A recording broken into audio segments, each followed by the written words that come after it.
The year was 1932, right after the end of World War I, when Australians came home to get on with their normal lives. Many veterans were given land in Western Australia to take up farming, and as the veterans worked hard trying to turn their land into something prosperous, they ran into unsuspecting problems. Emus. You see, emus are large flightless birds native to Australia, and to understand how big they are, take the average male height of an Australian man, which is about 5'9" or 179 centimeters, and put it next to an emu. That's 5'7" or 173 centimeters. That means these giant birds are almost the same size as an average Australian man, and these giant birds migrate into the farmland areas from their inland breeding grounds because they're in search of food and water. But in the process, they were damaging fences, devouring crops, and leading to more problems for the farmers. The farmers had enough and they decided to ask the government for military assistance. So what did the government do? The government literally brought out 2 freaking machine guns. That's right, not 1 but 2 to kill the emus. But you know what happened?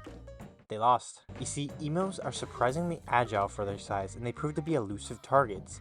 They could run at high speed, scatter in small groups, and their thick feathers provided a natural armor against bullets. The soldiers found it difficult to kill a significant number of birds, and their efforts were further hampered by the birds' dispersion across a wide area, as well as the limited number of bullets allocated for the operation.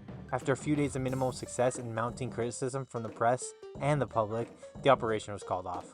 Only a small number of emus were even killed, and the problem of the emus ravaging the farmlands remained largely unresolved. The farmers continued to face difficulties, and eventually the government provided assistance in the form of bounty systems and other measures to control the emu population. Today, emus are not considered a significant problem in Australia in the same way they were during the events of what we know as the Great Emu War of 1932, but emus are still spread out across Australia and are a protected species, but they're not generally seen as a major pest. However, they do still get into livestock and break fences and ruin the Australian farmer's day. But to manage interactions between the farmers and human activities, a variety of non-lethal methods are typically employed, like scare tactics. Although, if I were an Australian and I knew that not even a machine gun could successfully kill an emu, I'd probably be even more scared of it.